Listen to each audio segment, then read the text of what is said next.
আপনারা মিথ্যা কথা বলতেছেন কেন? আমি তো দূর থেকে তাকাই দেখলাম আপনারা টাকাগুলো মেয়েটার কাছ থেকে এখনই নিলেন। ওই মেয়ে মস্কারি করতেছেন, আমাদের দেখে কি চোর মনে হচ্ছে? শুধু শুধু সিনক্রেট করেন না, এখান থেকে চলে যান। এই কি হয়েছে এখানে? এখানে চিল্লাচিল্লি হচ্ছে কেন?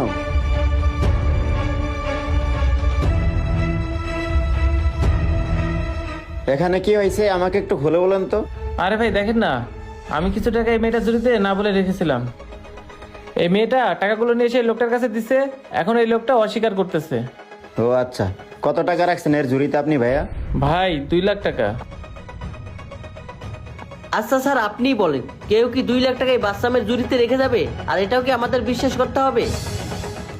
সত্যি তো ভাই, একটা বাচ্চা মেয়ের ঝুড়িতে কেউ 2 লাখ টাকা রেখে দেয়, এটা কি বিশ্বাস করার মতো? না না আঙ্কেল, এই আঙ্কেলটা সত্যিই বলতেছে। আমি একটু আগে এই আঙ্কেলকে টাকাগুলো দিয়ে গেছি। ওকে মামনি, আমি চেক করে দেখতেছি আসলেই টাকাটা আছে কিনা, ঠিক আছে? এ ভাই আপনারা সোজা হয়ে দাঁড়ান তো, আমি আপনাদেরকে চেক করব। হায় হায়, এবার তো ধরা খাই যাব মনে হচ্ছে। আরে এখানে তো টাকাই মনে হচ্ছে, বের করে দেখি তো।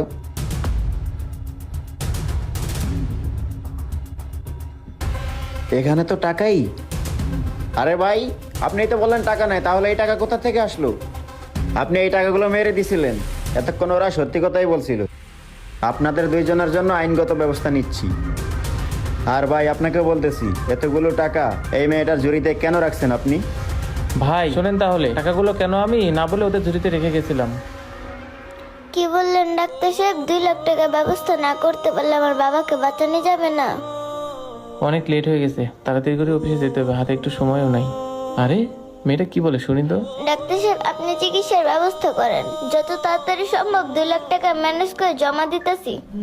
আপনি চিকিৎসা চালান। হায় আল্লাহ, আমি এখন 2 লাখ টাকা কোথায় পাবো? আমি কি এখন তাহলে আমার বাবাকে বাঁচাতে পারবো না? যেভাবেই হোক মেয়ে দুটোকে আমার সাহায্য করতেই হবে। ভাই এবার বুঝতে পারছেন টাকাগুলো কেন ওদের দিছি? ভাই আপনি এই টাকাগুলো ওদের ঝুড়িতে না রেখে এগুলো তো সরাসরি ওদেরকে দিতে পারতেন। ভাই আল্লাহ বলছে, কাউকে যদি ডানেতে দান করো বাম হাতে যেন না জানে। আপনি ঠিক কাজ করেছেন ভাইয়া। আচ্ছা মামনি, এই টাকাগুলো তুমি নিয়ে যাও, তোমার বাবার চিকিৎসা করাও। আঙ্কেল, আপনাকে অনেক ধন্যবাদ। আপনার জন্য আমি আজকে আমার বাবার চিকিৎসা করতে পারবো। আরে মামনি, ধন্যবাদের দরকার নেই, তুমি তাড়াতাড়ি করে টাকাগুলো মেডিকেলে জমা দাও। টাকাগুলো জমা দিয়ে তোমার বাবার চিকিৎসা করো। আচ্ছা ঠিক আছে।